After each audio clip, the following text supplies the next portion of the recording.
تو یہ انگوٹھے کا چومنا یہ حضرت آدم علیہ السلام کی سنت، یہ حضرت آدم علیہ السلام کی سنت ہے۔ اگر کوئی آپ سے پوچھے کہ یہ تم جب حضور کا نام آتا ہے تو تم انگوٹھا کیوں چومتے ہو، آنکھوں سے کیوں لگاتے ہو، کہا کہ ارے یہ حضرت آدم علیہ السلام کی سنت ہے، اسی لیے ہم اس کو اپنائے ہوئے ہیں۔ جیسے ہی نور محمدی صلی اللہ تعالیٰ علیہ وسلم حضرت آدم علیہ السلام کے جسم میں داخل ہوا، پھر اللہ نے روح کو حکم دیا، اے روح اب جا حضرت آدم علیہ السلام کے جسم میں۔ تو اس کے بعد جیسے ہی روح حضرت آدم علیہ السلام کے جسم میں گئی تو گئی لیکن اب نکلنے کا نام نہیں لے رہی ہے۔ جسم میں چلی گئی، نکلنے کا نام نہیں لے رہی ہے۔ اللہ نے فرمایا اے روح اب بتا کیا حال ہے، اے روح اب بتا کیا حال ہے۔ کہا مولا نے اب تو بہت بہتر ہے، اب تو بہت سکون ہے، اب تو بہت قرار ہے، اب تو اتنا نور ہے کہ اب باہر نکلنے کا ہی دل نہیں کر رہا ہے، باہر نکلنے کا ہی دل نہیں کر رہا ہے، اب یہی دل کر رہا ہے کہ ہمیشہ اسی جسم میں رہوں، ہمیشہ اسی جسم میں رہوں۔ تو یہ نور محمدی کا کمال ہے۔ جب تک نور محمدی آدم کے جسم میں نہیں تھا تو روح جسم میں نہیں جا پا رہی تھی۔ جیسے ہی نور محمدی حضرت آدم علیہ السلام کے جسم میں رکھا گیا، حضرت آدم علیہ السلام کی روح فوراً داخل ہو گئی۔ تو سوچئے اگر حضرت آدم علیہ السلام کی بھی روح کو اگر ان کے جسم میں قرار آیا ہے تو نور محمدی صلی اللہ تعالیٰ علیہ وسلم کی وجہ سے آیا۔ میلاد پاک تو بہت بڑی عظمت ہے۔ دنیا میں تو ہم بھی آئے ہیں نا، ہم بھی تو دنیا میں بھیجے گئے ہیں، مگر ہمارے مقصد آنے کا کیا ہے؟ بلا مقصد کوئی نہیں آتا۔ دنیا میں ہر کوئی نہ کوئی آتا ہے تو کوئی نہ کوئی مقصد سے آتا ہے، مقصد سے بھیجا جاتا ہے۔ اللہ نے پوری کائنات کو بنائی، انسانوں کے لیے بنائی، پوری کائنات بنائی حضور کے صدقے میں بنائی، مگر بنائی ہمارے آپ کے لیے نا۔ فائدہ کون اٹھا رہا ہے اس دنیا سے؟ فائدہ کون اٹھا رہا ہے؟ ہم ہی تو آپ اٹھا رہے ہیں۔ اسی زمین میں ہم لوگ کھیتی کرتے ہیں، اسی سے ہم لوگ اناج نکالتے ہیں، اسی میں آپ بھات نکالتے ہیں، کھاتے ہیں۔ یہ زمین نہ ہوتی تو بھات کہاں ملتا آپ کو؟ تو زمین کا بھی مقصد ہے، زمین پیدا کرنے کا بھی مقصد ہے۔ زمین کا مقصد یہ ہے کہ وہ آپ کو اناج اگا کے دے جس سے آپ پیٹ بھریں۔ ہر چیز کا کوئی نہ کوئی مقصد ہوتا ہے پیدا ہونے کا۔ یہ مائک کو کیوں پیدا کیا گیا؟ بلا وجہ تو نہیں پیدا کیا گیا نا، بلا وجہ کوئی چیز پیدا نہیں ہوتی۔ مائک کو اس لیے پیدا کیا، اس لیے بنایا گیا تاکہ بڑے مجمع میں ہماری آواز زیادہ دور تک جا سکے، ہماری آواز دور تک جا سکے۔ یہ پنکھا ہے، یہ بھی بغیر مقصد کے پیدا نہیں کیا گیا، اس کا بھی ایک مقصد ہے، اس پنکھے کا بھی ایک مقصد ہے۔ وہ مقصد یہ ہے کہ وہ ہمیں ہوا دے رہا ہے، گرمی میں ہوا دے رہا ہے۔ یہ لائٹ بنائی گئی ہے، یہ بلب جل رہا ہے، یہ سیفل جل رہا ہے، اس کا بھی بنانے کا ایک مقصد ہے۔ یہ بھی بغیر مقصد کے نہیں بنایا گیا ہے، اس کا مقصد یہ ہے کہ یہ ہمیں روشنی دیتا ہے، یہ ہمیں روشنی دیتا ہے۔ ارے معمولی سے معمولی چیز کیا ہوتی ہے دنیا میں؟ سب سے معمولی چیز کیا ہے؟ سوئی ہے، سوئی ہے کہ نہیں؟ سوئی سب سے معمولی چیز، سب سے چھوٹی، سب سے معمولی کیا ہے؟ سوئی ہے۔ اس کو بھی بغیر مقصد کے پیدا نہیں کیا گیا، اس کو بھی بنایا گیا ہے، سوئی کو بھی تو کوئی نہ کوئی مقصد سے بنایا گیا ہے۔ سوئی کو کس مقصد سے بنایا گیا ہے؟ اس کو ہے دو چیزوں کو جوڑنے کے لیے۔ کینچی کو بھی اسی مقصد سے بنایا گیا ہے۔ کینچی کا کیا کام ہے؟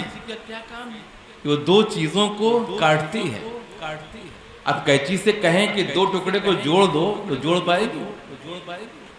اس کو جوڑنے کے مقصد سے نہیں پیدا کیا گیا، اس کو کاٹنے کے مقصد سے پیدا کیا گیا ہے، تو وہ کاٹنا ہی اس کا کام ہے، جوڑنا اس کا کام نہیں۔ ایسے سوئی کا کام سلائی کرنا ہے، دو کٹے ہوئے کپڑے کو جوڑنے کا کام ہے، تو سوئی جوڑنے کا کام کرے گی، کاٹنے کا کام نہیں۔ اور ہمارا آپ کا مقصد جب چھوٹی سے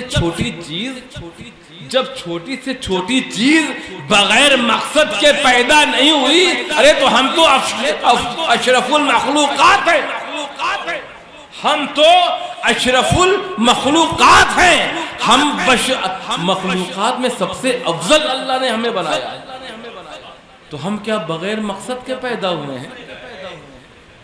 جب چھوٹی سی چھوٹی چیز اپنے مقصد کے لیے بنائی گئی ہے، تو ہمارا مقصد کیا ہے؟ تو اللہ نے ہمیں پیدا کیا ہے، تو اس لیے پیدا کیا ہے کہ ہم اس کی عبادت کریں۔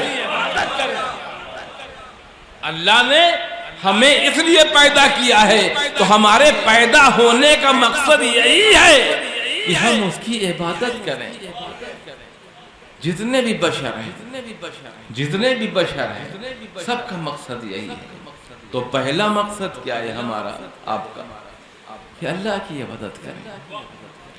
وہ اللہ کی عبادت میں ہی اللہ کا شکر ہے، اللہ کی عبادت میں ہے اللہ کا شکر ہے کہ اللہ نے ہمیں اتنی نعمتوں سے مالا مال فرمایا، آسمان کا شامیانہ تان دیا، ہری بھری زمین پیدا فرما دی، زمین سے ہم جو چاہے کھا سکتے ہیں، چاہے پھلوں کا نام لے لیے، چاہے اناج کا نام لے لیے، چاہے دالوں کا نام لے لیے، جو چاہے۔ جانور پیدا کیا، جانوروں سے آپ دیکھیے کیا کیا نعمتیں ملتی ہیں ہمیں۔ تو انسانوں کے لیے اتنی ساری چیزیں، دنیا میں کتنی چیزیں ہیں، اللہ تبارک تعالیٰ نے دنیا میں کتنی ساری چیزیں پیدا کیا، سب کا مقصد الگ الگ ہے، سب کا الگ الگ مقصد ہے۔ پنکھے کا الگ ہے، لائٹ کا الگ ہے، جانور کا الگ ہے، زمین کا الگ ہے، آسمان کا الگ ہے، چاند کا الگ ہے، سورج کا الگ ہے، مقصد الگ الگ ضرور ہے، مگر سب کو اگر فائدہ ان سب چیزوں سے کسی کو فائدہ مل رہا ہے تو انسانوں کو فائدہ مل رہا ہے۔ ان سب چیزوں کا اگر کسی کو فائدہ ہو رہا ہے تو کس کو ہو رہا ہے؟ فائدہ مقصد الگ الگ مگر فائدہ ایک انسان کو، مقصد الگ الگ مگر فائدہ ایک انسان کو۔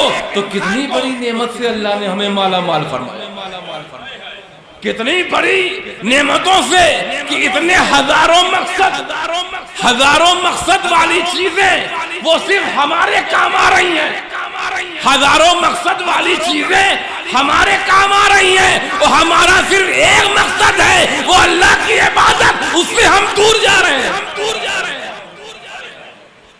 اللہ نے ہمارے لیے اتنی ساری نعمتیں دے دی، تم چاہے عبادت کرو یا نہ کرو پھر بھی وہ آپ کو بھوکا نہیں سلاتا، چاہے تم اتنا رحیم ہے، اتنا کریم ہے، تم چاہے اس کی عبادت کرو یا نہ کرو پھر بھی وہ تمہیں رات میں بھوکا نہیں سلاتا، پیاسا نہیں سلاتا۔ ارے ہم کیسے بندے ہیں، ہم اللہ کو بھول جاتے ہیں، ہم اللہ کو بھول جاتے ہیں مگر اللہ ہمیں نہیں بھولتا، ہم اللہ کو بھول جاتے ہیں مگر اللہ ہمیں نہیں بھولتا۔ تو ہم کیسے بنتے ہیں، ہم کیسے بنتے ہیں کہ ہم اللہ کو بھول جاتے ہیں، ہم اللہ کو بھول جاتے ہیں۔ تو ہمارا مقصد یہ ہے کہ ہم اللہ کی عبادت کریں، اور یہ سب تو چیزیں ہیں۔ ابھی اللہ تعالیٰ کتنا بڑا احسان ہے، کتنا بڑا احسان ہے کہ اتنی ساری نعمتیں ہمارے لیے پیدا کیا۔ اور بتائیے ہے احسان ہے کہ نہیں؟ زمین سے لے کے آسمان تک جو کچھ پیدا ہوا وہ ہمارے لیے، فائدہ کون اٹھا رہا ہے؟ ہمیں اٹھا رہا ہے۔ لیکن سب سے بڑا اللہ کا احسان ہے، احسان تو بہت ہے اللہ کا، وہ تو آپ گن نہیں سکتے کتنے احسان ہیں اللہ کے ہمارے اوپر. خالی جسم کی بات ہو جائے تو جسم میں ہی اتنے احسانات اللہ نے ڈال دیے ہیں کہ وہ بھی آپ نہیں چکا سکتے. تو پوری کائنات کی تو بات چھوڑنا، مگر سب سے بڑا احسان اللہ تعالیٰ کا کیا ہے؟ جس آیت پاک کی میں نے تلاوت کا شرف حاصل کیا ہے، اسی میں اللہ کا سب سے بڑا احسان ہے. اسی میں اللہ کا سب سے بڑا احسان ہے. اللہ تعالیٰ ارشاد فرماتا ہے قد جاءکم، آ گیا تمہارے پاس، آ گیا تمہارے پاس نور، آ گیا تمہارے پاس نور. تو دیکھو بندو، میں نے جس کے صدقے میں زمین سے آسمان تک سب پیدا کر دیا، لو کرسی قلم سب کچھ پیدا کر دیا، جس کے صدقے میں نے سب کو پیدا کیا ہے، 12 ربیع النور کو صبح صادق کے وقت میں تمہارے پاس اس نور کو بھیج رہا ہوں.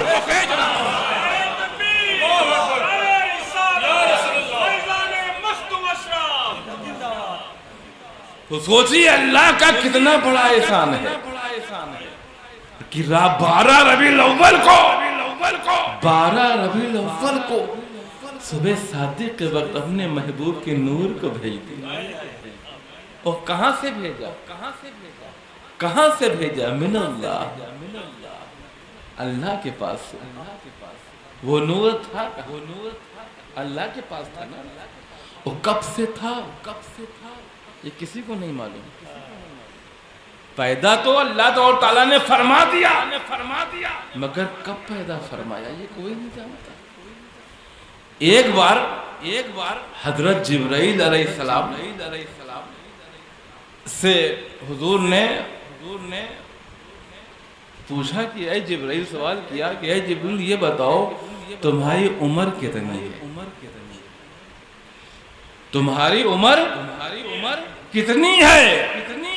تو حضرت جبرائیل علیہ السلام نے عرض کیا کہ حضور مجھے اس کا علم نہیں ہے، اللہ نے مجھے اس کا علم نہیں دیا ہے کہ میری عمر کتنی ہے.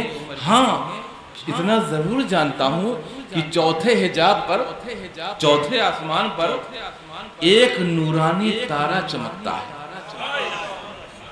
چوتھے آسمان پر ایک نورانی تارا چمکتا ہے. وہ 70,000 سال میں ایک مرتبہ دکھائی دیتا ہے. وہ ایک تارا ہے جو 70,000 سال میں ایک مرتبہ دکھائی دیتا ہے. حضور میں اس تارے کو 72,000 مرتبہ دیکھ چکا ہوں. 72,000 مرتبہ دیکھ چکا ہوں. تو حضور رحمت عالم نور مجسم محمد رسول اللہ صلی اللہ تعالیٰ علیہ وسلم ارشاد فرماتے ہیں وَعِزَّتِ رَبِّي وَجَلَالِي، قسم ہے میرے رب کے عزت و جلال کی، اے جبرائیل ذَلِكَ الْكَوْكَبُ أَنَا ذَلِكَ الْكَوْكَبُ، میں ہی وہ تارا، میں ہی وہ تارا جسے تم دیکھتے تھے، وہ تارا میں ہی تھا. سوچئے کہ 70,000 سال میں ایک مرتبہ چمکتا تھا. 70,000 سال میں ایک مرتبہ چمکتا تھا. اسے حضور 72,000 مرتبہ، حضرت جبرائیل علیہ السلام 72,000 مرتبہ دیکھ چکے. تو اس تارے کو دیکھنے سے تو حضرت جبرائیل علیہ السلام کی عمر معلوم ہوتی ہے، پھر بھی حضور کی عمر کا اندازہ نہیں. سوچیے اور سے کتنے پہلے سے حضور کا نور کتنا پہلے سے، جب حضرت جبرائیل علیہ السلام کو اپنی عمر ان کے نور سے اندازہ لگانا پڑ رہا ہے. حضور کے نور سے اب حضرت جبرائیل علیہ السلام کو اپنی عمر کا اندازہ لگانا پڑ رہا ہے. تو حضور کی عمر کا اندازہ کون لگا سکتا ہے؟ حضور کی عمر کا اندازہ کون لگا سکتا ہے؟ آج کل کے لوگ کیا سمجھے، چند کتابیں پڑھ لیتے ہیں، اپنے آپ کو مفتی سمجھنے لگتے ہیں، مگر صرف قرآن ہی سمجھنے کے لیے کافی. قرآن ہی سمجھنے کے لیے کافی ہے۔ تو سوچئے کہ اللہ تبارک و تعالیٰ نے حضور کے نور کو سب سے پہلے پیدا کیا۔ جب حضور کا نور نہیں تھا، جب حضور کا نور نہیں پیدا ہوا تھا، تب کیا تھا؟ تب کیا تھا؟ تب تو نہ زمین تھی، نہ آسمان تھا، نہ لوح تھا، نہ کرسی، نہ قلم، نہ فرشتے، نہ جنات، نہ انسان، کچھ نہیں، کوئی نہیں، کچھ نہیں، تھا تو صرف ایک، وحدہ لا شریک لہ، اللہ، صرف اللہ، اونلی اللہ، دوسرا کوئی نہیں تھا۔ جب اللہ نے اپنے محبوب کے نور کو پیدا کیا تاکہ لوگ مجھے جانیں، لوگ مجھے پہچانے، تو اللہ نے اپنے نور سے اپنے محبوب کے نور کو پیدا کیا۔ غور سنیے گا، غور سے اپنے ہی نور سے اپنے محبوب کے نور کو پیدا کیا۔ پھر اللہ اور دوسرا اس کا محبوب، صرف دو، تیسرا کوئی نہیں، تیسرا کوئی نہیں، صرف اللہ اور اس کا رسول۔ اب دو نور ہیں، ایک اللہ نور، ایک مصطفیٰ نور، ایک اللہ نور، ایک مصطفیٰ نور۔ اللہ اپنے مصطفیٰ کے نور کو دیکھ رہا ہے، اللہ اپنے مصطفیٰ کے نور کو دیکھ رہا ہے، اور مصطفیٰ اپنے اللہ کے نور کو دیکھ رہا ہے۔ اللہ اپنے مصطفیٰ کے نور کو دیکھ رہا ہے، جس نور کو الگ کیا، اپنے سے ہی الگ کیا، کہیں اور سے نہیں بنایا، خود سے ہی نکالا۔ تو اللہ نے اپنے نور سے اپنے محبوب کے نور کو پیدا کیا، تو اللہ اپنے محبوب کے نور کو دیکھ رہا ہے، محبوب اپنے رب کے نور کو دیکھ رہا ہے، اور یہ دیکھنے کو کوئی تیسرا نہیں دیکھ رہا ہے، تیسرا نہیں دیکھ رہا ہے۔ میں نے کہا اے میرے مولا، اے میرے پروردگار، تو نے اپنے محبوب کے نور کو سب سے پہلے کیوں پیدا کیا؟ تو نے اپنے محبوب کے نور کو سب سے پہلے کیوں پیدا کیا؟ تو جواب ملا کہ میں نے اپنے محبوب کے نور کو سب سے پہلے اس لیے پیدا کیا کہ جیسا میں اپنے محبوب کو دیکھ لوں کوئی اور دیکھنے نہ پائے، جیسا میں اپنے محبوب کے نور کو دیکھ لوں کوئی اور دیکھنے نہ پائے، اور جیسا میرا محبوب مجھے دیکھ لے کوئی اور نبی دیکھنے نہ پائے، کوئی اور نبی دیکھنے نہ۔ تو سوچئے کیا شان ہے حضور رحمت عالم نور مجسم محمد رسول اللہ صلی اللہ علیہ وسلم، تو اللہ تبارک و تعالیٰ نے ان کے نور کو پیدا کیا، پھر انہی کے نور سے ساری کائنات کو پیدا کیا، یہاں تک کہ حضرت آدم علیہ السلام بھی انہی کے نور سے پیدا، انہی کے نور سے حضرت آدم علیہ السلام بھی پیدا ہیں، اس لیے کہ اللہ نے خود حضرت آدم علیہ السلام سے فرمایا تھا کہ اے آدم، اگر ہمیں اپنے محبوب کے نور کو پیدا کرنے نہ ہوتا تو اے آدم میں تجھے بھی نہ پیدا کرتا، تجھے بھی پیدا نہ کرتا۔ اچھا ایک بات اور بتا دوں، وقت تو کافی ہو گیا ہے، تو رہنے دیں کہ تھوڑا سا ہے۔ جب اللہ تبارک و تعالیٰ نے حضرت آدم علیہ السلام کی جسم میں روح ڈالی،